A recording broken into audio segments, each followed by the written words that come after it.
निश्चय आईएएस में आपका स्वागत है।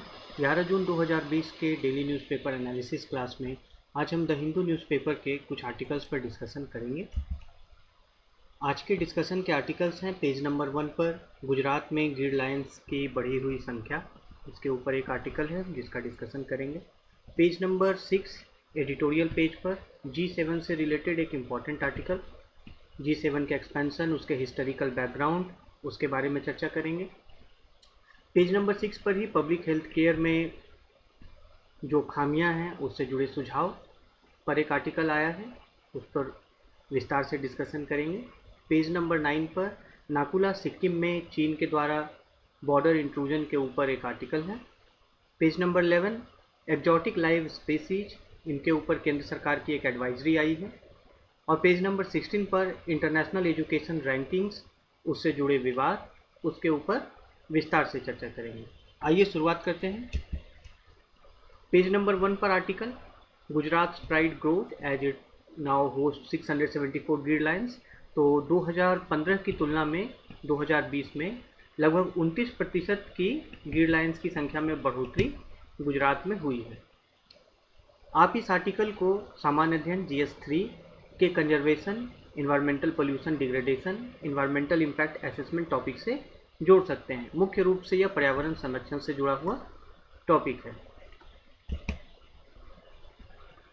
5 जून को गीर लायंस के सेंसस की रिपोर्ट आई, जिसमें कि एशिया में, जैसा हम जानते हैं कि गीर लायंस मात्र गुजरात में पाए जाते हैं। और इस सेंसस के रिपोर्ट के मुताबिक पिछले 5 वर्ष में गीर लायंस की संख्या में 29% की वृद्धि हुई है। अगर हम भौगोलिक डिस्ट्रीब्यूशन की बात करें, उनके अगर भूभाग के वितरण क्षेत्र की बात करें, तो लगभग 36% जो उनका डिस्ट्रीब्यूशन एरिया है वह बढ़ा है। एशियाटिक लायंस भारत में सिर्फ गुजरात में पाए जाते हैं और इनकी संख्या अभी बढ़कर 674 हो गई है। यह गिर फॉरेस्ट रीजन में पाए जाते हैं, गिर वन क्षेत्र में, और सौराष्ट्र, तटीय सौराष्ट्र के इलाकों में पाए जाते हैं। एक समय इन्हें थ्रेटेंड माना जाता था, थ्रेटेंड बाय एक्सटिंक्शन, इनके विलुप्त हो जाने का खतरा था, परंतु आज इनकी संख्या में बढ़ोतरी या पर्यावरण संरक्षण के दिशा में राज्य सरकार, वन विभाग और भारत सरकार के द्वारा किए गए पहलों को दर्शाता है।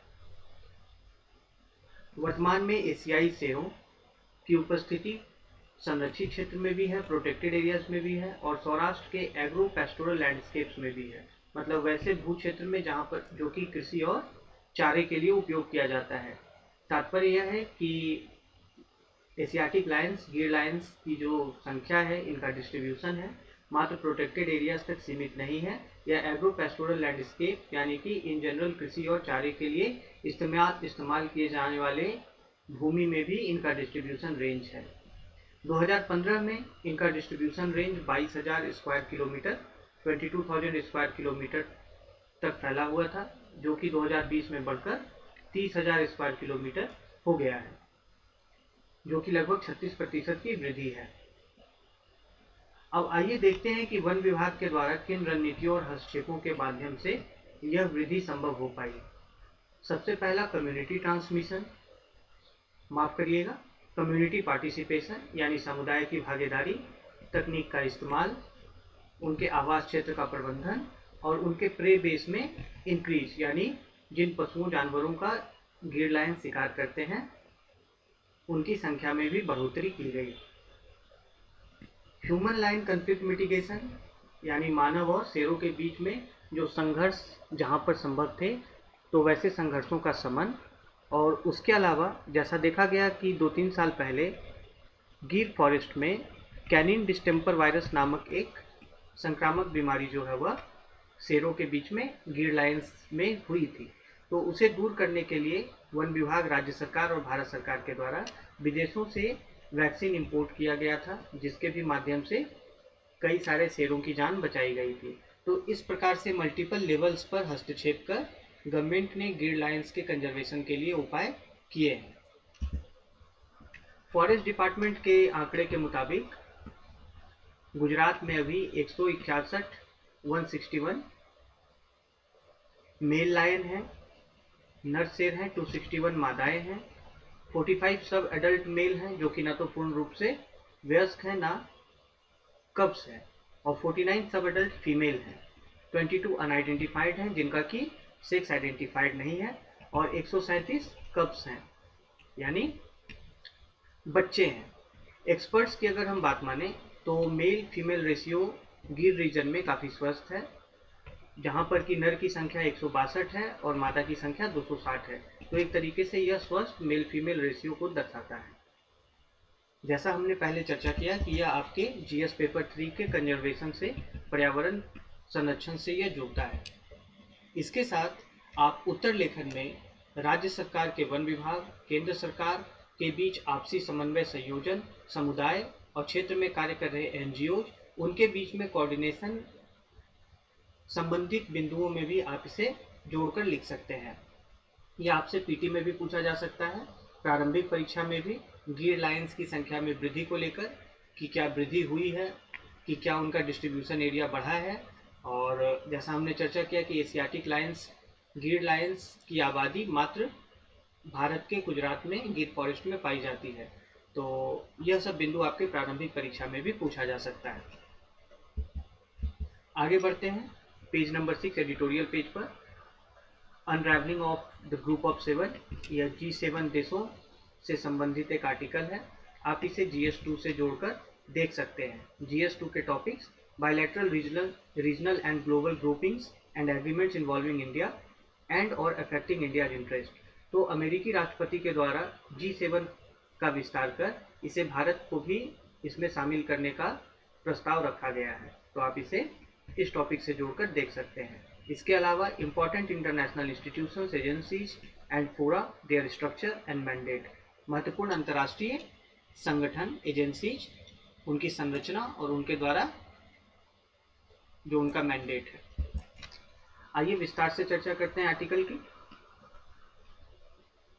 अगला G7 समिट जो कि वाशिंगटन में मध्य जून में होने वाला था, उसे अमेरिका के द्वारा पोस्टपोन कर दिया गया है। यह अमेरिका में आयोजित होने वाला था मिड जून में।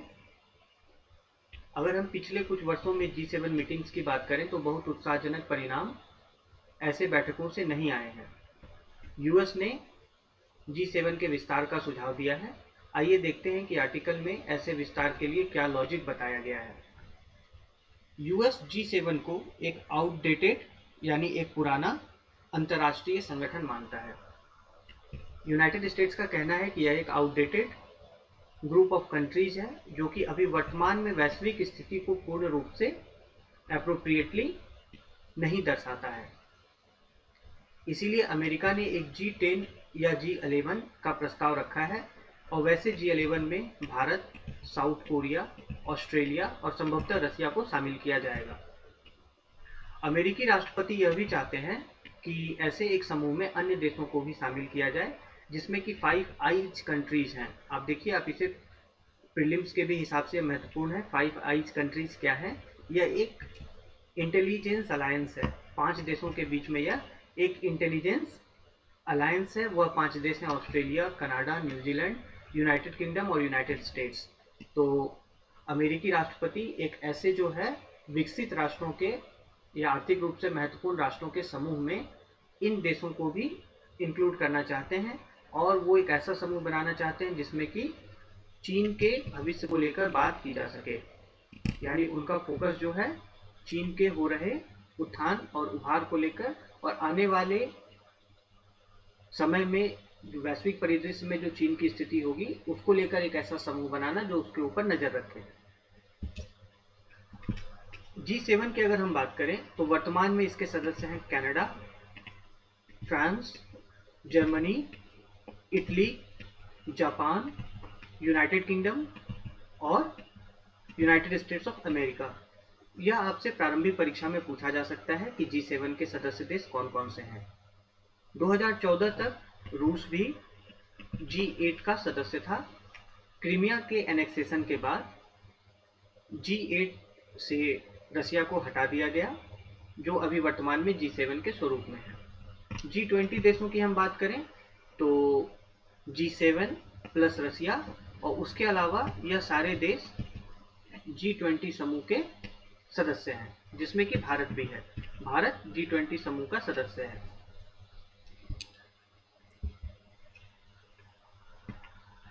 आर्टिकल में बताया गया है कि चीन के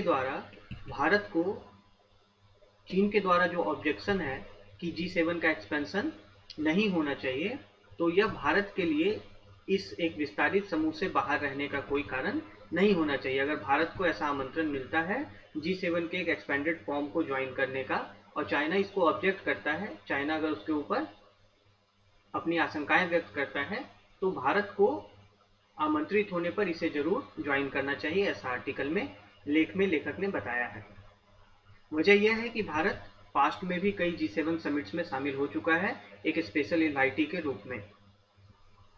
G7 के थोड़े हिस्ट्री के बारे में बात करते हैं। जैसा लेख में बताया गया है कि अर्ली 1970s में G7 की शुरुआत एक अमीर लोकतांत्रिक देशों के एक रिस्ट्रिक्टेड क्लब के रूप में हुई थी, जिसमें कि बहुत गिने चुने देश इसके सदस्य थे।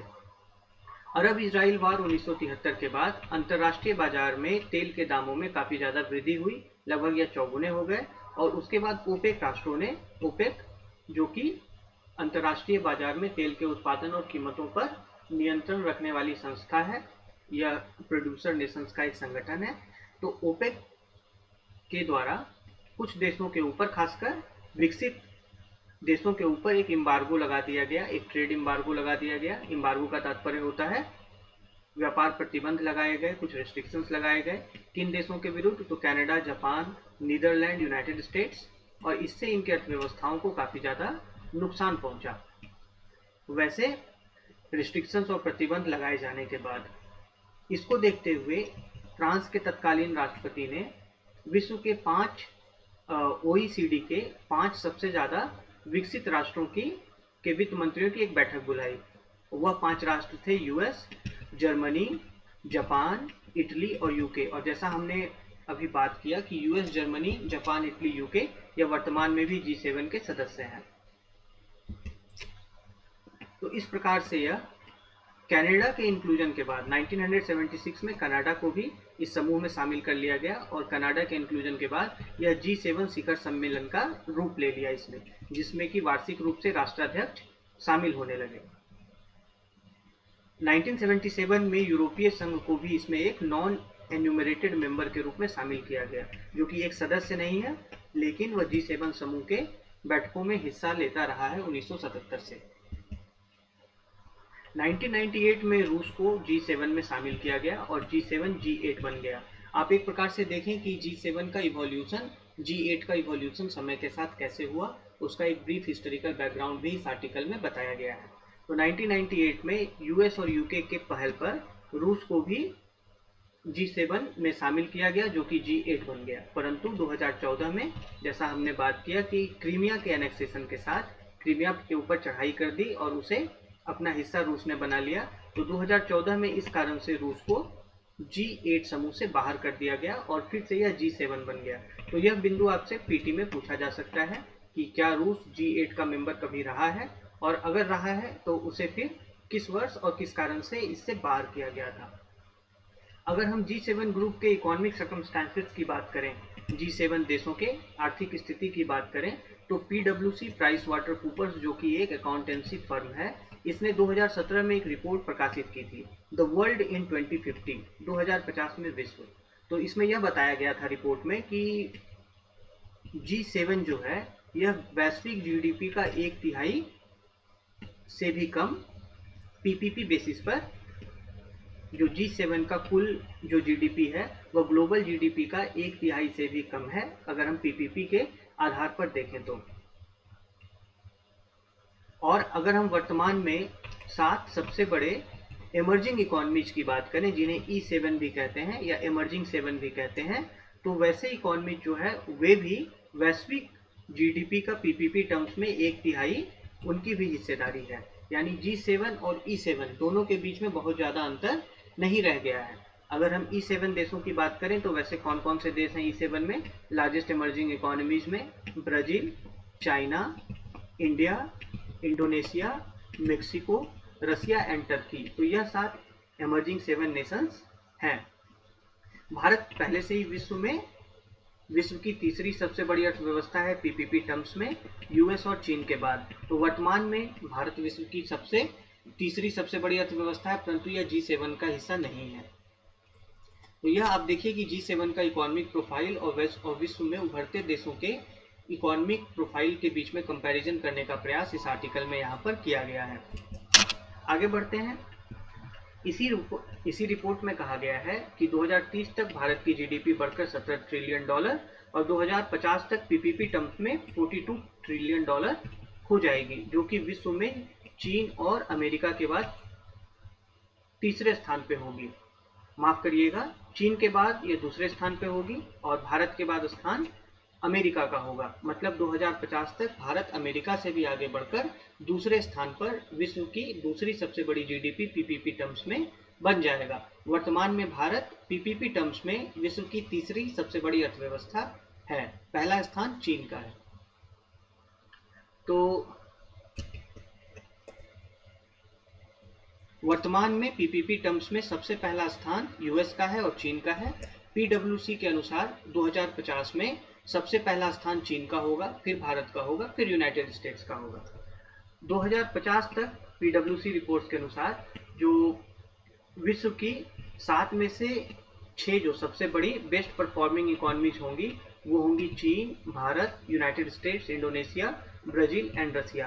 तो आप देख सकते हैं कि वर्तमान में जो G7 है और आने वाले 3 दशकों में जो सबसे बड़े 6-7 सबसे बड़ी अर्थव्यवस्थाएं होंगी, उसमें से कई ऐसे देश हैं जो G7 का वर्तमान में सदस्य नहीं है, और वर्तमान में कई ऐसे सदस्य हैं G7 में जो आने वाले 30 सालों में 3 दशकों में शायद विश्व की बड़ी अर्थव्यवस्थाओं में से उनकी गिनती नहीं रह जाएगी। तो इसीलिए एक संकेत दिया गया है कि G7 में समय के अनुसार और देश के इकोनॉमी और अंतर्राष्ट्रीय स्तर पर देशों के आर्थिक प्रोफाइल के बदलाव के कारण G7 में भी बदलाव की आवश्यकता है। अगर हम G7 के लिमिटेशंस की बात करें तो जैसा लेख में कहा गया है कि 2007-8 के इकोनॉमिक डाउनटर्न आर्थिक मंदी को सफलतापूर्वक संभाल पाने में G7 सफल नहीं रहा, जिसके बाद की G20 का उत्थान हुआ एक वैश्विक मंच के रूप में। G20 ने अपने अस्तित्व के बहुत छोटे ही समय में, छोटे ही काल में एक तरीके से वैश्विक स्तर पर कॉन्फिडेंस प्रमोट किया है, ओपन मार्केट्स की बात की है, खुले बाजारों की बात की है, आर्थिक प्रोत्साहनों की बात की है, और इसके साथ ही ग्लोबल फाइनेंशियल सिस्टम, वैश्विक वित्तीय व्यवस्था को एक तरीके से कलेप्स करने से रोका है। तो यह देख सकते हैं कि G7 जिस ऑब्जेक्टिव के लिए एस्टेब्लिश हुआ था, तो उस ऑब्जेक्टिव को G20 ज़्यादा इफेक्टिव रूप से प्ले कर रहा है, हासिल करने का प्रयास कर रहा है। तो इससे यह एक आर्गुमेंट बनता है कि G7 का एक्सपेंशन फर्दर किया जाना चाहिए और अन्य बड़ी अर्थव्यवस्थाओं, इमर्जिंग इकोनॉमीज को उसका हिस्सा बनाना चाहिए। इसके साथ G7 के कुछ और लिमिटेशंस के बारे में बात की गई है, जैसे कि कोविड-19 पैंडेमिक को भी ज़्यादा सफलतापूर्वक G7 ने सामना नहीं कर पाया। क्लाइमेट चेंज की बात करें अगर हम, पर्यावरण की बात करें अगर हम, और चैलेंज ऑफ ISIS यानी आतंकवाद के मुद्दे पर, या फिर पश्चिम एशिया में जो एक के बाद एक कई राष्ट्रों का कोलैप्स हुआ, तो इन सारे जो है वर्तमान में कंटेम्प्रेरी इशूज पर जो वैश्विक मुद्दे हैं, इस पर G7 काफ़ी सफलता प्राप्त नहीं कर पाया। तो यह सब जो है लिमिटेशंस आपके G7 के रहे हैं, जहां पर कि आप अगर G7 का क्रिटिसिज्म आंसर में इंक्लूड करना है तो इन बिंदुओं को आप शामिल कर सकते हैं। आगे बढ़ते हैं आर्टिकल में। एक नए इंस्टीट्यूशन की आवश्यकता को लेकर आगे बात की गई है कि अभी वर्तमान में विश्व में एक स्टेट ऑफ डिसऑर्डर है, कई सारी चुनौतियां एक साथ विश्व के सामने हैं। कोविड-19 के कारण वैश्विक अर्थव्यवस्था एक प्रकार से रुक सी गई है, जिसके कारण की कई और व्यापक कठिनाइयां वैश्विक स्तर पर उत्पन्न हो सकती हैं। ऐसे में राष्ट्रों को और ज़्यादा रेजिलियंट होना चाहिए वर्तमान के जो कई सारी चुनौतियों का सामना करने के लिए, और इसके साथ ही बहुपक्षवाद का भी पुनरुद्धार, इनका भी रिवाइवल होना चाहिए। अभी वर्तमान में जो देशों के द्वारा प्रयास किए जा रहे हैं वह समस्याओं का नेशनल सॉल्यूशंस, राष्ट्रीय स्तर पर समाधान निकालने का प्रयास किया जा रहा है, जो कि आंतरिक रूप से, घरेलू रूप से अनरिजॉल्वेबल है, यानी कि उनका समाधान राष्ट्रीय स्तर पे किया ही नहीं जा सकता। अगर हम क्लाइमेट चेंज की बात करें तो क्लाइमेट चेंज किसी एक देश के पहल से तो ठीक नहीं हो सकता। क्लाइमेट चेंज को की दिशा में कार्य करने के लिए एक वैश्विक गठबंधन और पहल की आवश्यकता है। तो वही लेख में बताया गया है कि वर्तमान में देशों के द्वारा समस्याओं का राष्ट्रीय स्तर पर समाधान का प्रयास किया जा रहा है, जबकि वैसी समस्याएं राष्ट्रीय स्तर के पहल से ठीक हो ही नहीं सकती। तो उसके लिए एक बहुपक्षवाद को और ज्यादा मजबूत और पुनरुद्धार करने की आवश्यकता लेख में बताई गई है। आगे बताया गया है कि जो वर्तमान में अंतर्राष्ट्रीय संस्थाएं हैं, संगठन हैं, वह इन कंटेम्प्ररी इशूज को, वर्तमान में जो मुद्दे हैं, इनका समाधान कर पाने में सफल नहीं रहे हैं और एक नए मैकेनिज्म की आवश्यकता है। इसलिए इसमें सुझाव दिया गया है कि यह आइडियल होगा कि G7 समूह में जो भविष्य की 7 लीडिंग इकोनॉमीज हैं उनको भी जगह दी जाए, जैसे Germany, Japan, UK, France, Mexico, Turkey, south Korea और ऑस्ट्रेलिया। मतलब एक ऐसा समूह बनाया जाए। आप देखेंगे कि इसमें से कुछ देश वर्तमान में भी G7 के सदस्य हैं, लेकिन जो भविष्य के समूह की बात की जा रही है, जैसा हमने बात किया कि फ्यूचर में अभी जो वर्तमान के कुछ G7 के सदस्य हैं वह लीडिंग इकोनॉमीज नहीं रहेंगे, लेकिन फिर भी इसमें एक ऐसे समूह की बात की गई है जिसमें भविष्य में जर्मनी, जापान, यूके, फ्रांस, जो कि पहले से G7 के सदस्य हैं, अभी हमने जैसा बात किया, इनके अलावा मेक्सिको, टर्की, साउथ कोरिया और ऑस्ट्रेलिया जैसे भी लीडिंग इकोनॉमीज को शामिल करना चाहिए। अगर हम बात करें तो यूनाइटेड किंगडम के द्वारा एक इस प्रकार का G7 के साथ और देशों को, इमर्जिंग इकोनॉमीज को जोड़कर समिट करने का प्रयास यूनाइटेड किंगडम के द्वारा 2005 में किया गया, जिसमें कि G7 और ब्रिक्स देशों को एक साथ समिट के लिए, शिखर सम्मेलन के लिए आमंत्रित किया गया था। तो इस प्रकार के एक विस्तारित मंच, एक्सपेंडेड प्लेटफॉर्म की आवश्यकता लेख में बताई गई है।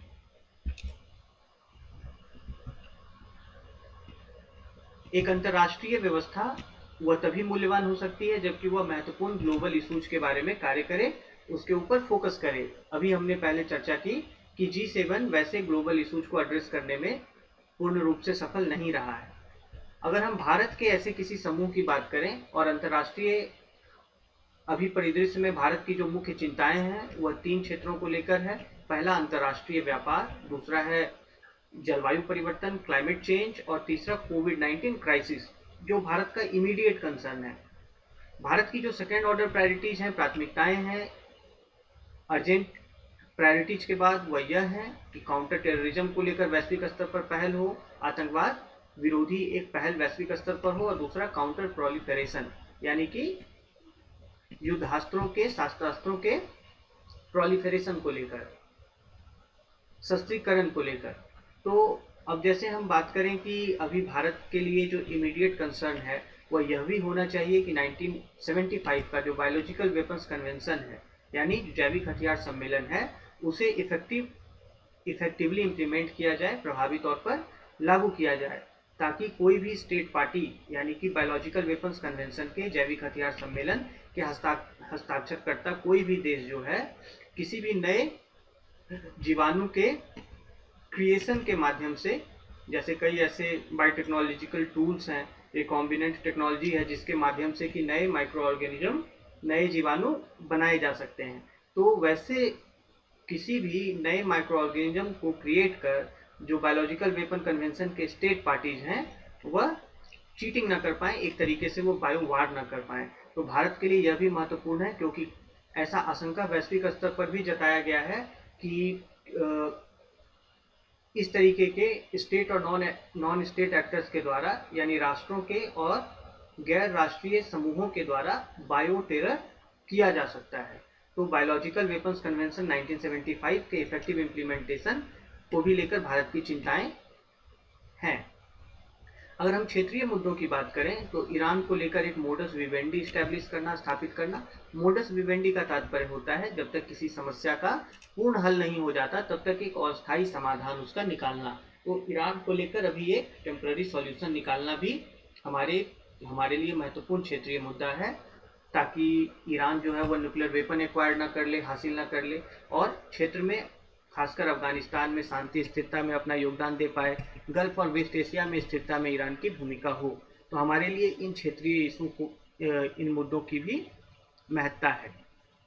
इसके साथ ही अफगानिस्तान की जो स्थिति होगी आने वाले समय में, भारत के लिए वह भी इंटरेस्ट का विषय है, और साथ ही साथ कोरियन प्रायद्वीप में शांति स्थिरता, क्योंकि वहाँ पर भी न्यूक्लियर फ्लेयर पॉइंट वहाँ पर भी है अमेरिका के और नॉर्थ कोरिया के बीच में, और साउथ चीन सी में भी शांति स्थिरता बनी रहे। तो भारत के लिए जो हित के मुद्दे हैं वह ये सारे आर्टिकल में बताए गए हैं। तात्पर्य यह है कि एक ऐसा वैश्विक समूह बने जिसमें कि भारत के इन सभी आशंकाओं को लेकर वैश्विक स्तर के और क्षेत्रीय स्तर के मुद्दों को लेकर हम समाधान निकाल पाएं, जो वर्तमान में शायद G7 जैसे समूह कर पाने में सक्षम नहीं रहे हैं। तो यह बिंदु आपको बताते हैं कि भारत के कौन से हित जो है G7 जैसे समूह के विस्तार होने पर जब भारत जुड़ता है तो भारत के कौन से हित उसमें भारत साध सकता है। जैसा हमने बात किया, यह आर्टिकल आपके पेपर 2 से जुड़ता है, इंपॉर्टेंट इंटरनेशनल इंस्टीट्यूशंस। तो जहां पर G7 से संबंधित प्रश्न, इसके विस्तार से संबंधित प्रश्न आए, भारत की वर्तमान में G7 के साथ क्या इन्वॉल्वमेंट है, हम किस तरीके से जुड़े हुए हैं। हमने बात किया कि हम समिट लेवल G7 की बैठकों में भारत रेगुलरली शामिल होता रहा है स्पेशल इन्वाइटी के रूप में, विशेष आमंत्रण पर। तो हमारा भी इस प्रकार से वर्तमान में जुड़ाव है।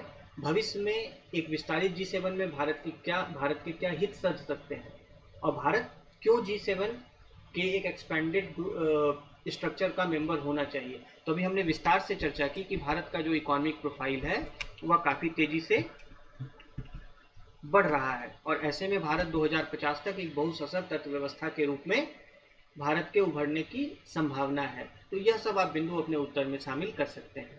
निबंध में भी जब आपसे बात किया जाए मल्टीलैटरलिज्म का, बहुपक्षवाद को मजबूत करने के पीछे लॉजिक क्या है, कारण क्या है, भारत की क्या भूमिका होनी चाहिए मल्टीलैटरलिज्म को मजबूत करने में, स्कोप कहाँ कहाँ है कि भारत बहुपक्षवाद के एक रिवाइव्ड फॉर्म में भारत अपनी क्या भूमिका निभा सकता है, तो आप उन बिंदुओं में निबंध में भी इसको शामिल कर सकते हैं।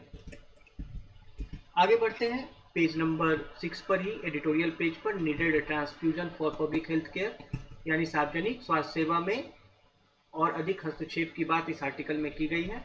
आप इसे GS1 के population and associated issues, poverty and developmental issues, विकास के मुद्दों से जोड़कर आप इसे देख सकते हैं, और पेपर 2 के issues relating to development and management of social sector, health क्योंकि एक सोशल सेक्टर सामाजिक क्षेत्र का विषय है, relating to health education and human resources. तो आप इन दोनों टॉपिक से इसे जोड़कर देख सकते हैं। अभी वर्तमान में कई ऐसे मीडिया रिपोर्ट आ रहे हैं जिसमें कि निजी अस्पतालों के द्वारा देश भर में कोविड-19 पेशेंट से काफ़ी ज़्यादा फी चार्ज किया जा रहा है। तो ऐसे में एक डिबेट बनता है कि क्या अभी महामारी के दौर में या एक सामान्य काल में भी इस प्रकार से इतना एग्जॉर्बिटेंट यानी इतना ज़्यादा हाई रेट लेना पेशेंट से क्या यह न्यायोचित है। परंतु लेखक कहते हैं कि इस प्रश्न पर जाने से पहले हमें यह सोचना पड़ेगा कि भारत जो कि एक गरीब देश है, तो भारत जैसे गरीब देश में इतने सारे प्राइवेट हॉस्पिटल्स क्यों हैं। यानी संकेत यह है कि सार्वजनिक क्षेत्र में हमारे पास पर्याप्त मात्रा में अस्पताल क्यों नहीं है। लेख में बताया गया है कि हमारे पास सार्वजनिक क्षेत्र की तुलना में निजी क्षेत्र में ज़्यादा हॉस्पिटल बेड्स हैं। यह आकलन किया गया है, एक अनुमान है कि भारत में 19 लाख हॉस्पिटल बेड्स हैं, 95,000 ICU बेड्स हैं, इंटेंसिव केयर यूनिट्स बेड्स हैं और 48,000 वेंटिलेटर्स हैं। अब आप इसमें देखिए कि एक नेशन वाइड यूनिफॉर्मिटी, एक राष्ट्रव्यापी एक रूपता नहीं है। इसमें अगर आप देखें तो यह ज़्यादातर बेड्स और ICU 7 राज्यों में कंसंट्रेटेड हैं, 7 स्टेट्स में केंद्रित है। तात्पर्य यह है कि और बाकी के राज्यों में जो हॉस्पिटल बेड्स की, ICUs की, वेंटिलेटर्स की उपलब्धता है वह पर्याप्त नहीं है। लेख में अब कारण के ऊपर बात की गई है कि प्राइवेट हेल्थ केयर की यह जो अधिकता भारत में है, इसका कारण क्या है। इसके कारण को समझने का प्रयास करते हैं। यह जो परिस्थिति बनी है, लेखक ने कहा है कि यह मुख्य रूप से 2 कारणों से बनी है। सबसे पहला तो यह कि आज़ादी के बाद भारत ने हेल्थ के एक लार्जर पिक्चर पर अपना फोकस रखा, जो कि सही भी था। लार्जर पिक्चर की बात करें तो एक विकासशील देश के रूप में जो भारत की प्राथमिकताएं होनी चाहिए थी और थी भी, वह यह थी कि प्राइमरी केयर का प्रोविजन जो है वह पेरिफेरल लेवल पर हो, would be the provisions of primary care at the peripheral level. Preventive measures हम अपनाएं स्वास्थ्य के क्षेत्र में। भारत के द्वारा शुरुआती समय में भी प्रिवेंटिव मेजर्स पर कार्य किए गए। टीकाकरण संबंधी कार्यक्रम के ऊपर भारत ने आज़ादी के बाद से ही कार्य करना शुरू कर दिया। मातृ एवं शिशु स्वास्थ्य के ऊपर भी हमारा फोकस शुरू से रहा, और जो सामान्य संक्रामक रोग थे जैसे ट्यूबरकुलोसिस, तो हमारे लिए हेल्थ को लेकर जो आज़ादी के बाद हमारा फोकस था वो इन लार्जर इशूज को लेकर था। हालांकि हमने इसमें अच्छा काम किया, समय के साथ कई हमारे हेल्थ केयर इंडाइसेस जो हैं, स्वास्थ्य क्षेत्र के सूचकांक, उनमें काफ़ी सुधार हुआ है पिछले कुछ दशकों में। अगर हम इन्फेंट मोर्टेलिटी रेट की बात करें, मातृत्व मृत्यु दर की बात करें, या लाइफ एक्सपेक्टेंसी की, जीवन प्रत्याशा की बात करें, तो ऐसे कई सारे हेल्थ केयर इंडाइसेस में सुधार हुआ है। परंतु इस दौरान भारत ने सार्वजनिक क्षेत्र में, पब्लिक सेक्टर में पर्याप्त मात्रा में हॉस्पिटल बेड्स और स्पेशलाइज्ड फैसिलिटीज यानी कि विशेषज्ञ सुविधा उपलब्ध कराने को लेकर पर्याप्त कार्य नहीं किया। और उसी समय आप देखेंगे कि भारत में एक मध्यम वर्ग का भी उद्भव हुआ, जिसके पास की धन की अधिकता हुई, और इसके कारण मिडिल क्लास के इंक्रीजिंग वेल्थ के कारण जो उनके पास वेल्थ में वृद्धि हुई, इसके कारण गुड क्वालिटी हेल्थ केयर की मांग, अच्छे गुणवत्ता वाले स्वास्थ्य सुविधा की मांग जो है वो बढ़ी। और इस बढ़ती हुई मांग को प्राइवेट मेडिसिन सेक्टर ने, यानी निजी चिकित्सा क्षेत्र ने क्विकली कैपिटलाइज किया, यानी तुरंत ही इसको कैपिटलाइज करना शुरू कर दिया इस डिमांड को।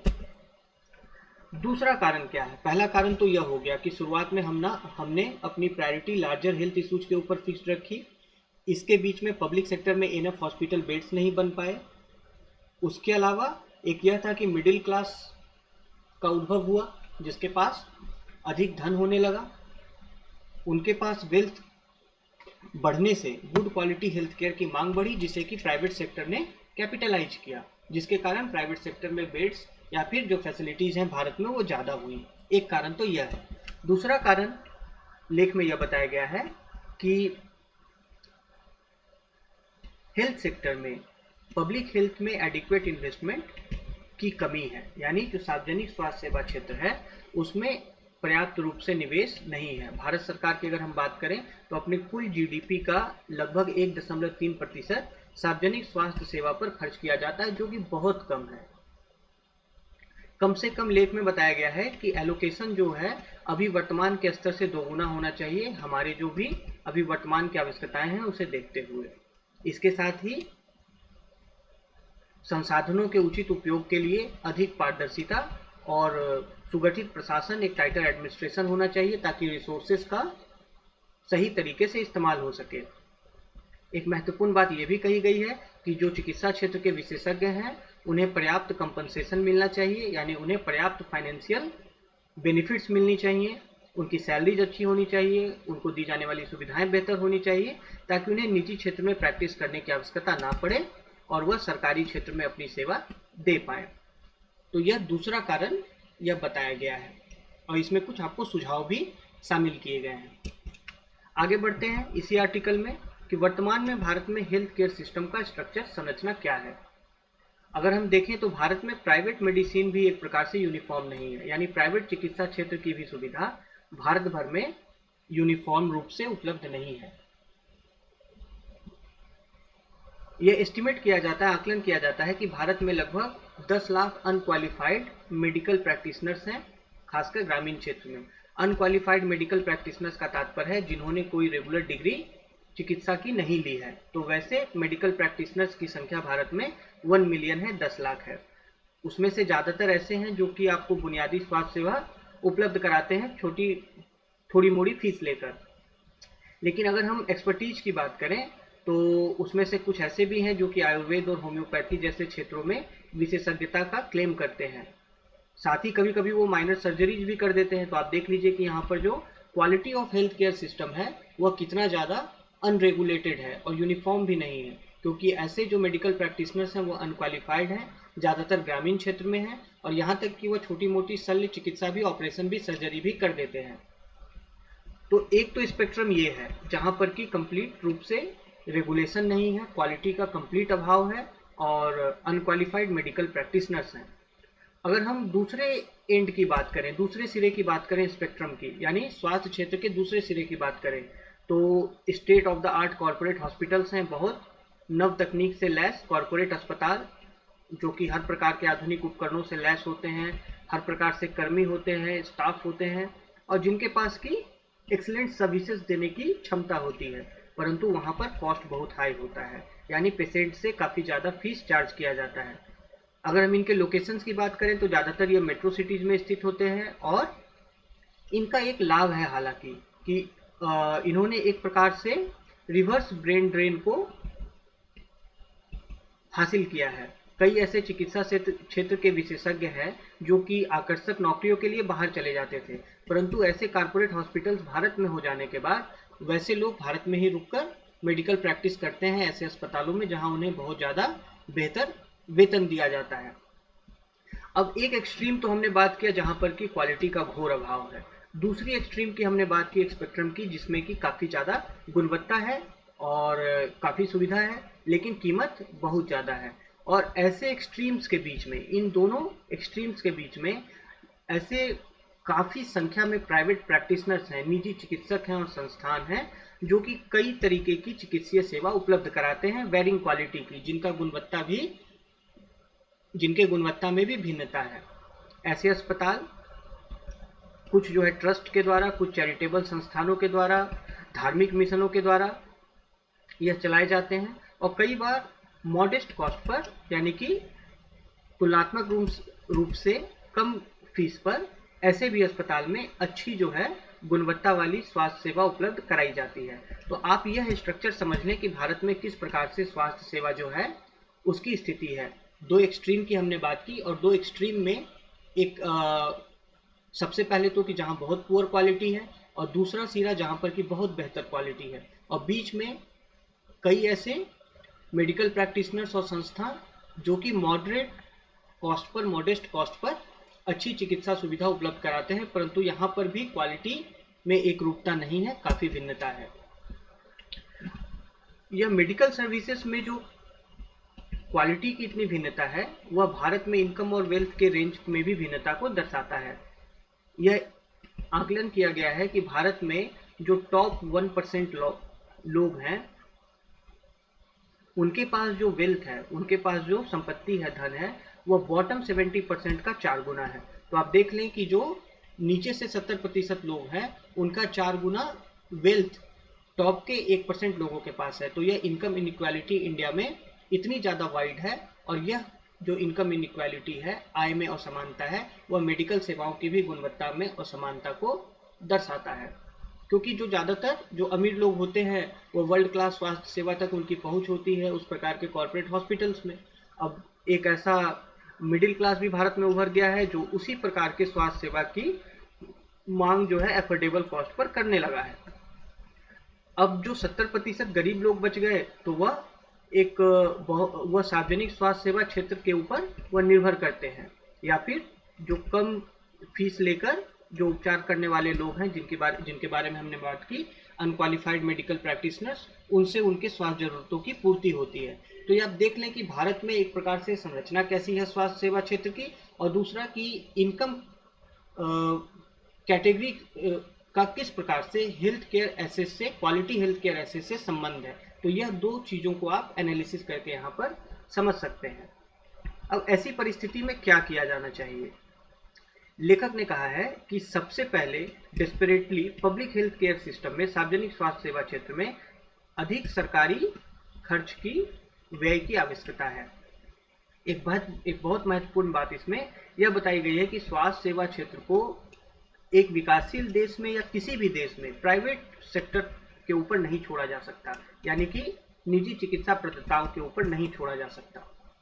इसमें उदाहरण दिया गया है यूनाइटेड स्टेट्स का, जो कि स्वास्थ्य सेवा पर अपने जीडीपी का लगभग 15% खर्च करता है, परंतु यूनाइटेड स्टेट्स में जो हेल्थ केयर मॉडल है वह इंश्योरेंस बेस्ड प्राइवेट मेडिसिन के ऊपर आधारित है। यानी निजी चिकित्सा प्रदाताओं को सरकार क्या करती है कि नागरिकों को बीमा देती है, स्वास्थ्य बीमा देती है, और उस स्वास्थ्य बीमा का लाभ निजी चिकित्सा क्षेत्र में जाकर नागरिक ले सकते हैं। तो ज़्यादातर जो इन्वेस्टमेंट है अमेरिका में हेल्थ केयर में, वह इंश्योरेंस बेस्ड प्राइवेट मेडिसिन में है।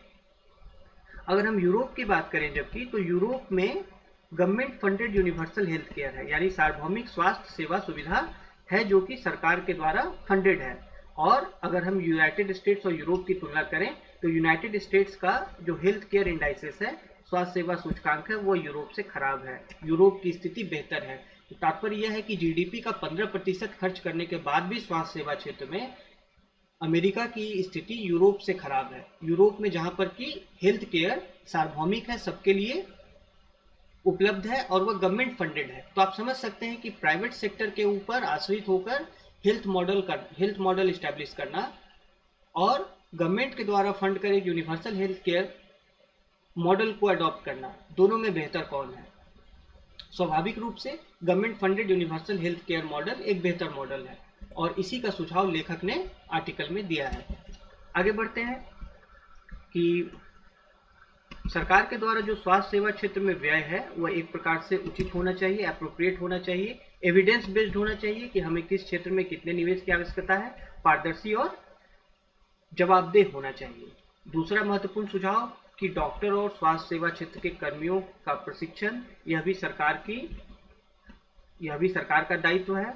इसके साथ निजी क्षेत्र के अस्पतालों और संस्थानों को भी रेगुलेट करना, यह सरकार को रेगुलेट करना चाहिए, जहां पर कि जो प्रोसीजर्स होते हैं, जो चिकित्सीय सेवा और प्रोसीजर्स हैं, उनकी कॉस्टिंग और ऑडिटिंग यह सरकार के द्वारा इंडिपेंडेंट बॉडीज के माध्यम से, स्वायत्त निकायों के इंडिपेंडेंट बॉडीज, स्वतंत्र बॉडीज के माध्यम से की जानी चाहिए। मतलब कि अस्पतालों ने अगर फीस ज़्यादा ली है या जो प्रोसीजर सजेस्ट किए हैं पेशेंट को, तो क्या उन्होंने सही प्रोसीजर सजेस्ट किए, क्या उन्होंने आवश्यक कोई सर्जरी तो नहीं करवा दी पेशेंट की, तो उन सारे प्रोसीजर्स के और कॉस्टिंग का इंडिपेंडेंट बॉडीज के द्वारा ऑडिटिंग होना चाहिए।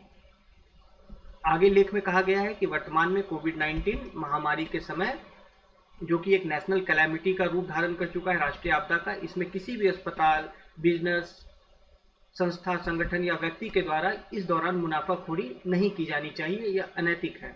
अस्पतालों की हम बात करें तो किसी अन्य संस्था की तरह इनका भी सोशल रिस्पॉन्सिबिलिटी है, इनकी भी सामाजिक जिम्मेदारी है कि यह अभी संकट के समय में समाज को अपना लाभ दें। इसके साथ ही लोगों को जो एक्चुअल कॉस्ट स्वास्थ्य सेवाओं के हैं उसके बारे में भी जागरूक होने की आवश्यकता है। अगर हम बात करें कि चिकित्सा क्षेत्र में जो कॉस्ट होते हैं वह अक्सर लॉ ऑफ डिमिनिशिंग रिटर्न या अर्थव्यवस्था का एक टर्म है, तो यह ज़्यादातर लॉ ऑफ डिमिनिशिंग रिटर्न को फॉलो करते हैं, जिसमें कि ट्रीटमेंट जितना अधिक कम्प्लेक्स होता जाता है उसमें उतना अधिक कॉस्ट लगता है, यानी उसके लिए और अधिक भुगतान पैसे का करना पड़ता है। तो मेडिकल सेवा क्षेत्र में जहाँ पर कि कम्प्लेक्स मेडिकल प्रॉब्लम्स के लिए अधिक भुगतान करना पड़ता है, वहाँ पर सार्वजनिक क्षेत्र में सुविधा होना और ज़्यादा जरूरी है। और एक तरीके से इसमें यह भी कहा गया है कि निजी क्षेत्र को भी पूर्ण रूप से दोषी नहीं ठहराया जा सकता हाई फीस के लिए। वह इसलिए क्योंकि जिस प्रकार से कम्प्लेक्स मेडिकल इशूज में सोफिस्टिकेशन बढ़ता जाता है, जटिलता बढ़ती जाती है, तो वैसे में कॉस्ट भी बढ़ता जाता है। तो अगर वह हाई फीस लेते हैं तो उसका एक आर्थिक लॉजिक है, परंतु उसे रेगुलेट करने की आवश्यकता सरकार के द्वारा है। आगे लेख में कहा गया है कि अगर निजी चिकित्सा क्षेत्र के लॉसेस जो हैं, अगर उनका नुकसान अनसस्टेनेबल हो जाए, अगर वो घाटे में जाकर ऑपरेशन करने लगे, तो उन्हें अपने एम्प्लॉइज की छटनी करनी पड़ेगी, अपने अस्पतालों में बेड्स कम करने पड़ेंगे, अस्पताल बंद करना पड़ सकता है किसी अन्य बिजनेस की तरह, तो इससे किसी का लाभ नहीं मिलेगा। इसलिए इसमें कहा गया है एक तरीके से कि लेख में कि हॉस्पिटल्स के प्राइवेट सेक्टर में भी एक इकोनॉमिक वायबिलिटी के ऊपर हमेशा ध्यान देना होगा, ताकि वह आर्थिक रूप से लॉन्ग टर्म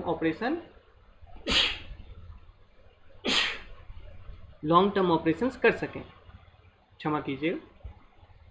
तो इस प्रकार से हम इस आर्टिकल को GS1 और GS2 से जोड़कर इन टॉपिक से देख सकते हैं। ऐसे में अगर आपसे निबंध में पब्लिक हेल्थ केयर क्यों इम्पॉर्टेंट है, तो आप वहाँ पर US और UK के एग्जाम्पल को देख के सिद्ध कर सकते हैं कि पब्लिक हेल्थ केयर में इन्वेस्टमेंट सरकार के द्वारा किस प्रकार से हेल्थ इंडाइसिस को इम्प्रूव करता है तुलनात्मक रूप से। दूसरा कि जब आपसे देश में इंटर स्टेट वेरिएशन के बारे में पूछा जाए हेल्थ केयर फैसिलिटीज़ की उपलब्धता को लेकर या उनके क्वालिटी को लेकर, तो आप इस आर्टिकल के पॉइंट्स को शामिल कर सकते हैं। प्राइवेट हेल्थ केयर भारत में अधिक क्यों है, उसके कारण लेख में आर्टिकल में बताए गए हैं, आप इन्हें शामिल कर सकते हैं।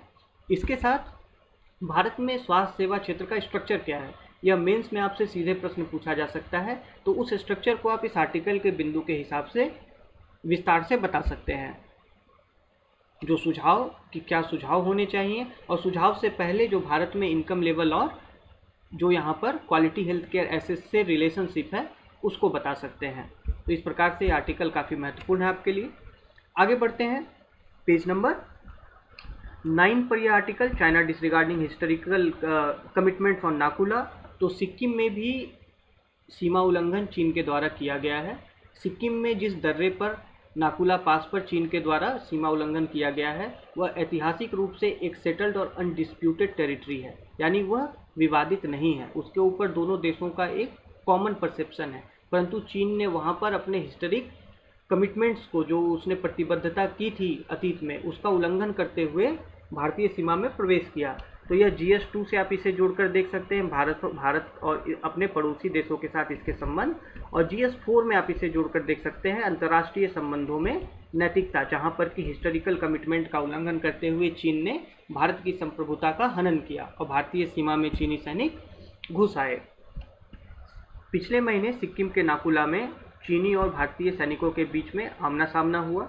यह वास्तविक नियंत्रण रेखा पर का क्षेत्र है जिसे कि सेटल्ड माना जाता है। दोनों देशों के द्वारा इसके ऊपर कोई विवाद पूर्व में नहीं रहा है। तो कहा गया है कि मतलब ऐसा चीन के द्वारा क्यों किया गया, जहां पर एक सेटल्ड बाउंड्री है वहां पर चीन ने इंट्रूजन क्यों किया। तो अगर हम रक्षा सूत्रों की माने तो एक नया क्लेम शुरू करने का यह बीजिंग का एक तरीका है, यानी एक नया दावा अपना करना सीमा पर और अधिक भूभाग के ऊपर अपना प्रभाव जमाने का एक प्रयास चीन के द्वारा किया गया है। भारत की इस भूक्षेत्र के ऊपर जो स्वामित्व है वह एक तरीके से ऐतिहासिक रूप से सिद्ध है सिक्किम तिब्बत 1890 कन्वेंशन के अंतर्गत। सिक्किम और तिब्बत के बीच में 1890 में एक संधि हुई थी, कन्वेंशन हुआ था, जिसमें कि सिक्किम और तिब्बत के सीमा का डिमार्केशन किया गया था। और इस कन्वेंशन में जो है वाटरशेड प्रिंसिपल के आधार पर क्षेत्र में बाउंड्री का जो है पहचान किया गया है। इस कन्वेंशन के अनुसार इस क्षेत्र में जो बाउंड्री है वो वाटरशेड प्रिंसिपल्स के आधार पर, यानी कि जो इस क्षेत्र में बहने वाली जो नदियां हैं उनके आधार पर किया गया है। इस कन्वेंशन का आर्टिकल 1 यह कहता है कि अगर आर्टिकल 1 ऑफ द कन्वेंशन से कि सिक्किम और तिब्बत का जो बाउंड्री है वह कहाँ से होगा, तो आप देखें कि वहाँ पर जो पर्वत श्रृंखला है उसके क्रेस्ट के द्वारा नदियों का सेपरेशन किया जाता है, यानी माउंटेन रेंज के द्वारा सिक्किम में बहने वाले और तिब्बत में बहने वाले नदियों का सेपरेशन किया जाता है। तो वह जो सेपरेशन है वाटरशेड का, वह एक प्रकार से सिक्किम और तिब्बत की सीमा मानी जाएगी। यह इस कन्वेंशन के आर्टिकल 1 में कहा गया है। तो सिक्किम में तीस्ता नदी और इसके जो अन्य ट्रिब्यूटरीज हैं, और दूसरा कि जो तिब्बत में बहने वाली नदियां हैं, तो इस क्षेत्र में जो माउंटेन रेंज है उनके क्रेस्ट के कारण यह वाटरशेड डेवलप होता है, और यह वाटरशेड जो है सिक्किम और तिब्बत की सीमा को निर्धारित करता है।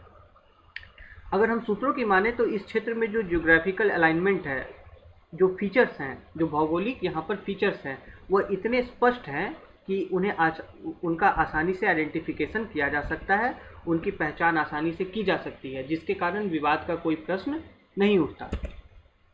अब आप यहाँ पर देख लें कि यह जो माउंटेन क्रेस्ट है यह नाकुला दर्रा है, जहाँ पर कि चीनी सेना ने भारतीय भूक्षेत्र में वह प्रवेश कर गए हैं। तो माउंटेन का यह क्रेस्ट है, और यह जो क्रेस्ट है आप यहाँ पर देखें कि अंतर्राष्ट्रीय सीमा जो है वह इधर से पास करती है, या नाकुला से, और यहाँ पर इस क्रेस्ट से भारतीय क्षेत्र में यानी सिक्किम में बहने वाली नदियाँ और तिब्बत में बहने वाली नदियाँ, यहाँ पर यह वाटरशेड का काम करता है। यह जो क्रेस्ट है माउंटेन का, तो यह काफ़ी ज़्यादा आसानी से इसका आइडेंटिफिकेशन किया जा सकता है और इसमें कोई भी विवाद का विषय नहीं है। अगर हम सिक्किम तिब्बत कन्वेंशन की बात करें 1890 की, तो इस प्रकार से चीन के द्वारा इस क्षेत्र में नया विवाद खड़ा करना इसके पीछे लेख में बताया गया है कि एक हिडन एजेंडा है जो कि मात्र नाकुला तक सीमित नहीं है,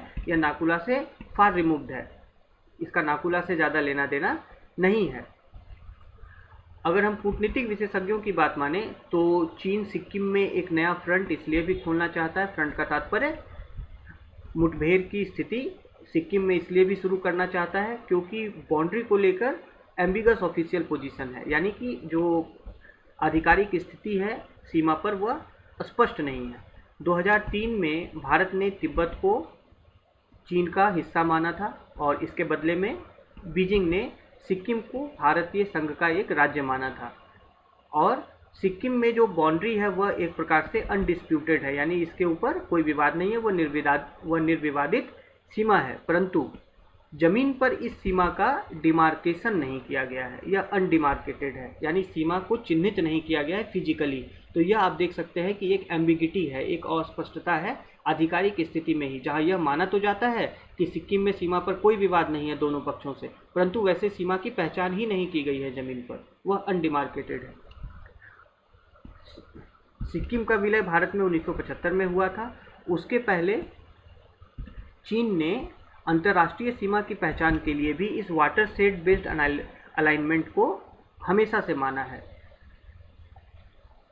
भारत भी सीमा पर इस स्थल पर हमेशा से गार्ड करता रहा है और इस दूरस्थ क्षेत्र का 1960 के ही समय से भारत ने वहां पर अपने रक्षा को मजबूत किया है, अपने डिफेंसेस वहां पे बनाए हैं, सैन्य पोस्ट बनाए हैं और उस समय से जबकि वहां पर पीएलए सोल्जर्स उस क्षेत्र में कभी दिखते भी नहीं थे, यानी कि चीन के सैनिक की उपस्थिति वहां पर कभी नहीं होती थी। 1960 के ही दशक से भारत इस प्रकार से वहां पर सीमा की सुरक्षा करता रहा है।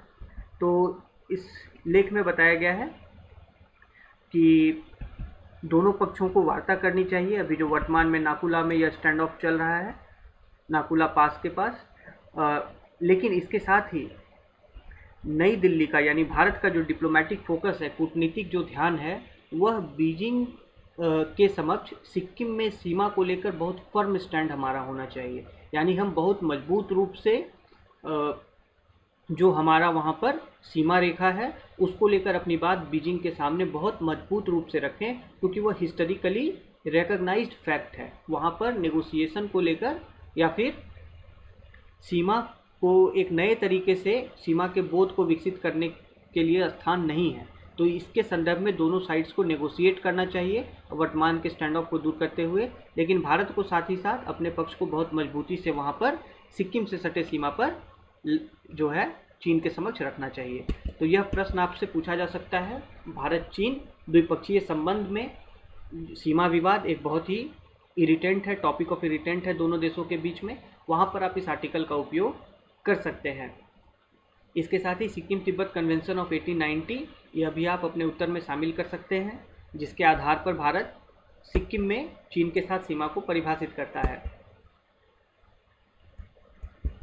आगे बढ़ते हैं पेज नंबर 11 पर, new guidelines for import of exotic species, यानी कि जो विदेशी प्रजातियां हैं उनके आयात को लेकर सरकार ने नए दिशा निर्देश जारी किए हैं। आप इसे जीएस पेपर 3 के conservation, environment, pollution, degradation and environmental impact assessment से जोड़कर देख सकते हैं। पर्यावरण, वन एवं जलवायु परिवर्तन मंत्रालय MOEFCC के द्वारा एक एडवाइजरी इशू की गई है, जिसमें कि लोगों से वैसे व्यक्ति जो कि एक्जोटिक लाइव स्पेसीज का यानी जो विदेशी जीवित प्रजातियां हैं उसका अगर वह आयात करते हैं तो उन्हें एक वॉलेंट्री डिस्क्लोजर, स्वैच्छिक उद्घोषणा करनी पड़ेगी।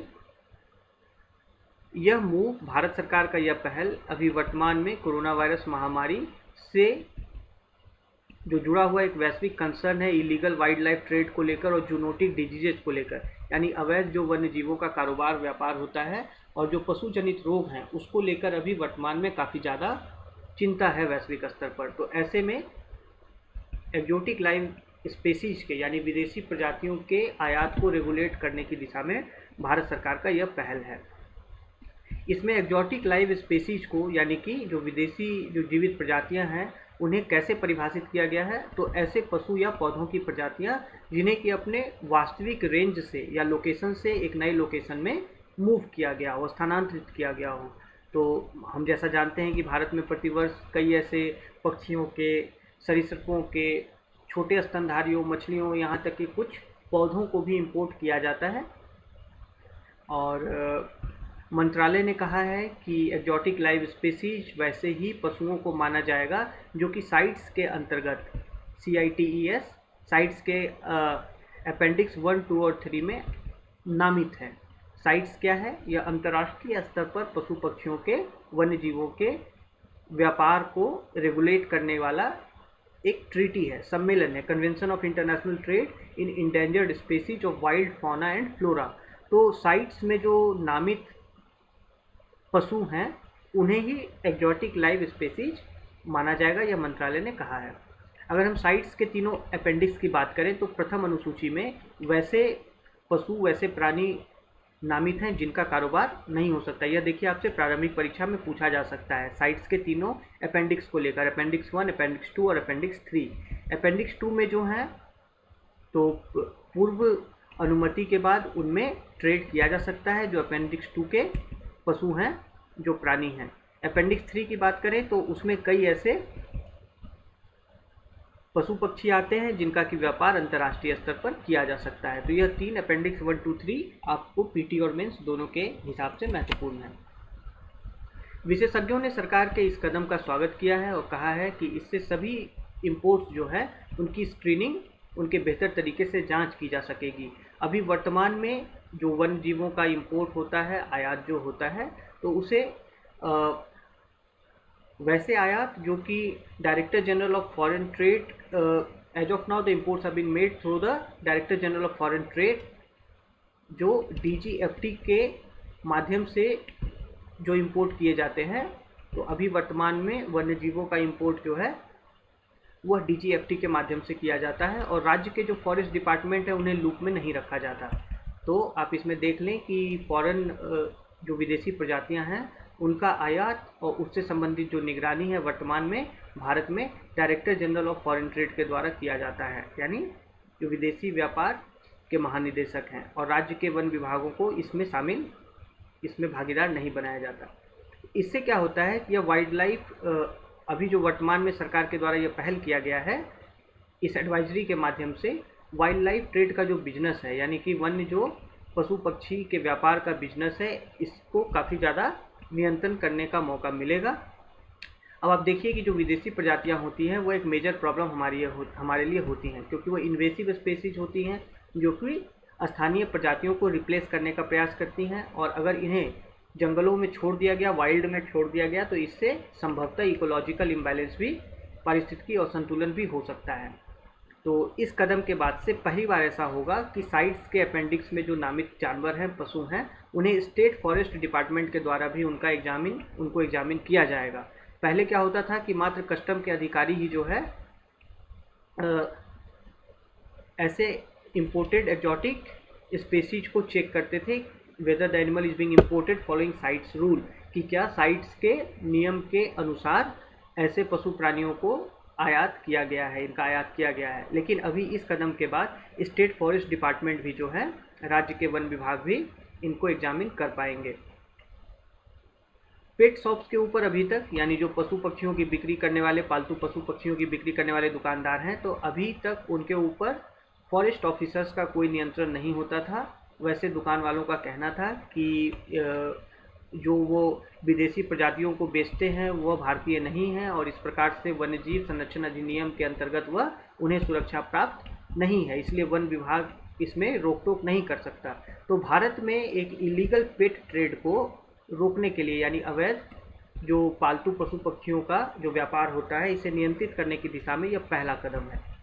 एक तरीके से बहुत महत्वपूर्ण आर्टिकल पर्यावरण संरक्षण के दृष्टिकोण से, और दूसरा साथ ही इकोलॉजिकल बैलेंस मेंटेन करना। हमने स्वास्थ्य के भी क्षेत्र से इसे जोड़कर देखना है, जहाँ पर कि जूनोटिक डिजीज, जो पशु जनित डिजीज है, वह इन्वेसिव स्पेसीज के इंटरेक्शन में, उनके संपर्क में आने से होता है। तो आप इसे स्वास्थ्य क्षेत्र से भी जोड़कर देख सकते हैं। इसके साथ ही, क्योंकि यह एक असंगठित क्षेत्र का अपराध है, इलीगल ट्रेड है, इसका लिंकेज अपराध से, क्राइम से, टेररिज्म से भी इसके द्वारा जो सृजित धन है उससे होता है, तो आप उससे भी इसे जोड़कर देख सकते हैं। साइट से संबंधित प्रश्न आपके प्रारंभिक परीक्षा में पूछे जा सकते हैं, जो कि अपेंडिक्स 1, अपेंडिक्स 2, अपेंडिक्स 3, आप इसका जरूर ध्यान रखें। आगे बढ़ते हैं पेज नंबर 16 पर। उच्चतर शिक्षण संस्थानों के रैंकिंग को, अंतर्राष्ट्रीय रैंकिंग को लेकर एक आर्टिकल आया है। आप इसे GS2 के topic issues related to development management of social sector relating to health, education, human resource से जोड़कर देख सकते हैं। इस आर्टिकल में कहा गया है कि NAAC NAAC, जो कि भारत में उच्चतर शिक्षण संस्था का असेसमेंट एंड एक्रीडिशन बॉडी है, नेशनल असेसमेंट एंड एक्रीडिशन काउंसिल, इसके चेयरपर्सन का, इनके अध्यक्ष का कुछ स्टेटमेंट इस आर्टिकल में है कि अंतर्राष्ट्रीय रैंकिंग के माध्यम से भारतीय संस्थानों को अपने आप को जो वैश्विक मानक हैं उनसे बेंचमार्क करने का, उससे अपनी तुलना करने का मौका मिलता है, परंतु कभी कभी जो है यह लेवल